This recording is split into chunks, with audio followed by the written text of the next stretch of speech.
ਅਗਲੀ ਖਬਰ ਵੱਲ ਚੱਲੀਏ ਤੇ ਯੂਐਸ ਦੇ ਜਿਹੜੇ ਹਾਊਸ ਆ ਜਾਣੀ ਕਿ ਕਾਂਗਰਸ ਆ, ਉਹ ਹੁਣ ਵੋਟ ਕਰਨ ਜਾ ਰਹੀ ਹੈ ਤਾਂ ਕਿ America the one of the longest ever government shutdown ਆ ਉਸ ਨੂੰ ਓਪਨ ਕੀਤਾ ਜਾ ਸਕੇ। ਹਾਊਸ ਕਹਿੰਦੇ ਵੀ ਅੱਜ ਵੋਟ ਕਰ ਸਕਦਾ ਹੈਗਾ।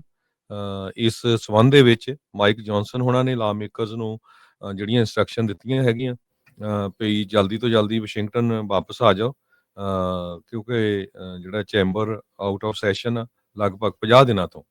ਸੋ ਸੋਮਵਾਰ ਨੂੰ ਕਈ ਜਿਹੜੇ ਸਪਲਿੰਟਰ ਗਰੁੱਪ ਆ ਸੈਨੇਟ ਡੈਮੋਕ੍ਰੇਟਸ ਦੇ, ਉਹ ਰਿਪਬਲਿਕਨਸ ਦੇ ਨਾਲ ਰਲ ਗਏ ਸੀ ਤਾਂ ਕਿ ਜਿਹੜੀ ਗਵਰਨਮੈਂਟ ਆ ਓਪਨ ਕੀਤੀ ਜਾ ਸਕੇ ਤੇ ਵਿਦਆਊਟ ਐਕਸਟੈਂਡਿੰਗ ਦਾ ਟੈਕਸ ਕ੍ਰੈਡਿਟਸ ਜਿਹੜੇ ACA ਦੇ ਵਿੱਚ ਹੈਗੇ ਆ, ਕਵਰਡ ਕੈਲੀਫੋਰਨੀਆ ਜਾਂ ਹੈਲਥ ਇੰਸ਼ੋਰੈਂਸ ਦੇ ਵਿੱਚ। ਉਹਦੇ ਕਰਕੇ ਬੈਕਲੈਸ਼ ਵੀ ਕਈ ਡੈਮੋਕ੍ਰੇਟਸ ਨੇ ਆਪਣੇ ਸਾਥੀਆਂ ਦਾ ਕੀਤਾ ਹੈਗਾ। ਚੱਕ ਸ਼ੂਮਰ ਨੂੰ ਅਸਤੀਫਾ ਦੇਣ ਤੱਕ ਦੀ ਗੱਲ ਜਿਹੜੀ ਪਹੁੰਚ ਗਈ ਹੈਗੀ ਆ। ਸਾਰੇ ਜਿਹੜੇ ਰਿਪਬਲਿਕਨਸ ਆ ਉਹ ਬਿਲਕੁਲ ਇਹਨੂੰ ਜਿਹੜਾ ਪਾਸ ਕਰੂਗੇ, ਕਹਿੰਦੇ ਐਕਸੈਪਟ ਰੈਂਡ ਪਾਲ ਜੋ ਕੰਟਕੀ ਤੋਂ ਹੈਗੇ ਆ।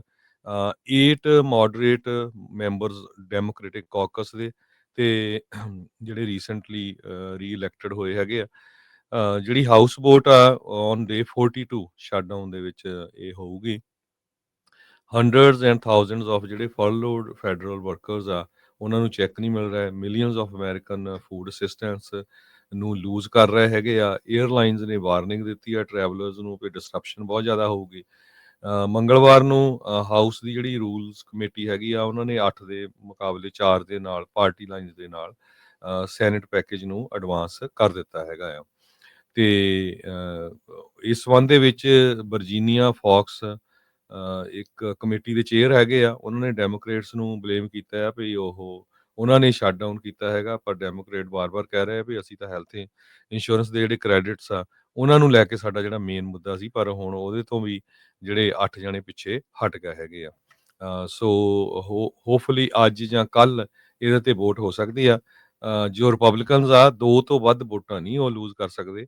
219 ਮੈਂਬਰ ਮੈਜੋਰਟੀ ਆ ਇਹਨਾਂ ਦੇ ਕੋਲ ਤੇ ਜਿਹੜੇ ਜੌਨਸਨ ਆ ਹਾਊਸ ਸਪੀਕਰ ਸਿਰਫ 2 ਵੋਟਾਂ ਹੀ ਲੂਜ਼ ਕਰ ਸਕਦੇ। ਇਹਨਾਂ 'ਚੋਂ ਆਲਰੇਡੀ ਇੱਕ ਕੰਟੱਕੀ ਦੇ ਰਿਪਰੈਜ਼ੈਂਟੇਟਿਵ ਥਾਮਸ ਮੈਸੀ ਉਹਨਾਂ ਨੇ ਕਿਹਾ ਵੀ ਮੈਂ ਨਹੀਂ ਵੋਟ ਪਾਣੀ ਹੈਗੀ ਤੇ ਬਾਕੀ ਮੈਂ ਵੀ ਹੱਕ 'ਚ ਨਹੀਂ ਵੋਟ ਪਾਣੀ ਇਹਦੇ। ਬਾਕੀ ਦੇਖੋ ਡੈਮੋਕ੍ਰੇਟਸ ਚੋਂ ਕੋਈ ਸਵਿਚ ਕਰਕੇ ਉੱਧਰ ਜਾਂਦਾ ਹੈਗਾ।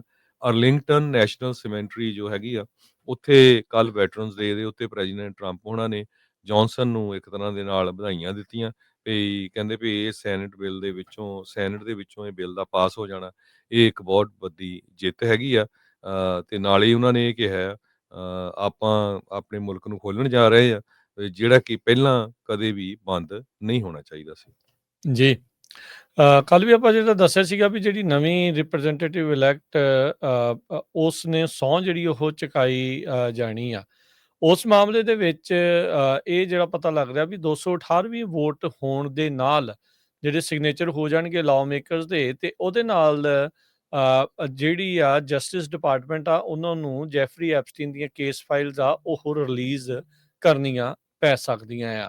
20,000 ਤੋਂ ਵੱਧ ਜਿਹੜੇ ਡਾਕੂਮੈਂਟਸ ਆ ਉਹ ਆਲਰੇਡੀ ਜਿਹੜੇ ਓਬਟੇਨ ਕੀਤੇ ਗਏ ਐਪਸਟੀਨ ਅਸਟੇਟ ਤੋਂ ਇਸ ਇਨਵੈਸਟੀਗੇਸ਼ਨ ਦੇ ਵਿੱਚ, ਇਸ ਕੇਸ ਦੇ ਦਰਮਿਆਨ ਉਹਨਾਂ ਦੀ ਰਿਲੀਜ਼ ਨੂੰ ਲੈ ਕੇ ਜਿਹੜੇ ਹਾਊਸ ਤੇ ਰਿਪਬਲਿਕਨਸ ਆ ਉਹ ਲਗਾਤਾਰ ਅੜਿੱਕਾ ਜਿਹੜਾ ਉਹ ਡਾ ਰਹੇ ਆ।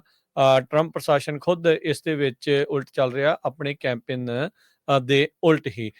ਸੋ ਆਪਾਂ ਜਿੱਦਾਂ ਵਾਈਟ ਹਾਊਸ ਦਾ ਦੱਸਿਆ ਵੀ ਜਿਹੜੀ ਇਹ ਐਪਸਟੀਨ ਵਾਲੇ ਮਾਮਲੇ 'ਚ ਉਹਨਾਂ ਨੇ ਕਿਹਾ ਵੀ ਇਹ ਸਿਲੈਕਟਿਵਲੀ ਲੀਕ ਕਰ ਰਹੇ ਨੇ ਈਮੇਲਸ ਤੇ ਕਹਿੰਦੇ ਵੀ ਇਹ ਨਕਲੀ ਨੈਰੇਟਿਵ, ਫੇਕ ਨੈਰੇਟਿਵ ਬਣਾ ਰਹੇ ਆ ਟਰੰਪ ਹੁਣਾਂ ਨੂੰ ਸਮੀਅਰ ਕਰਨ ਦੇ ਲਈ ਤੇ ਬੈਡ ਫੇਥ ਐਫਰਟਸ ਆ ਕਹਿੰਦੇ ਵੀ ਟਰੰਪ ਹੁਣਾਂ ਦੀਆਂ ਅਕੰਪਲਿਸ਼ਮੈਂਟ ਤੇ ਨੂੰ ਜਿਹੜਾ ਉਹ ਢਾਹ ਲਾਉਣ ਦੇ ਲਈ। ਸੋ ਹੁਣ ਇਹ ਇਸ ਦੇ ਵਿੱਚ ਇੱਕ ਤਾਂ ਜਿੱਦਾਂ ਹਰਜੋਤ ਸਿੰਘ ਜੀ ਨੇ ਦੱਸਿਆ ਵੀ ਵੋਟ ਜਿਹੜੀ ਉਹ ਹੋ ਸਕਦੀ ਆ ਇਸ ਮਾਮਲੇ ਦੇ ਵਿੱਚ ਸ਼ਟਡਾਊਨ ਨੂੰ ਜਿਹੜਾ ਉਹ ਖਤਮ ਕਰਨ ਦੇ ਲਈ। ਸੋ ਕਾਫੀ ਕੁਛ ਜਿਹੜਾ ਹਰਜੋਤ ਸਿੰਘ ਜੀ ਅੱਜ ਕੈਪੀਟਲ ਹਿੱਲ ਦੇ ਉੱਤੇ ਜਿਹੜਾ ਜਿਹੜਾ ਰੌਲਾ ਰੱਪਾ ਆ ਉਹ ਪੈਂਦਾ ਹੀ ਰਹਿਣਾ ਹੈਗਾ ਆ। ਸੋ ਇਹ ਲੈਟਸ ਸੀ ਕੀ ਇਸ ਦੇ ਵਿੱਚ ਅੱਗੇ ਜਿਹੜਾ ਉਹ ਬਣਦਾ ਆ। ਬਾਈ ਪਾਰਟੀਜ਼ਨ ਡੂਓ ਕਹਿੰਦੇ ਵੀ ਜਿੱਦਾਂ ਆਪਾਂ ਦੱਸਿਆ ਜਿੱਦਾਂ ਥਾਮਸ ਮੇਸੀ ਦਾ ਤੁਸੀਂ ਜ਼ਿਕਰ ਕੀਤਾ ਸੀਗਾ ਤੇ ਰੋਹ ਖੰਨਾ ਜਿਹੜੇ ਆ ਡੈਮੋਕ੍ਰੇਟ ਪਾਰਟੀ ਤੇ, ਇਹ ਹੁਣ 218 ਸਿਗਨੇਚਰ ਜਿਹੜੇ ਉਹ ਲਿਆ ਸਕਦੇ ਨੇ ਐਪਸਟੀਨ ਫਾਈਲਸ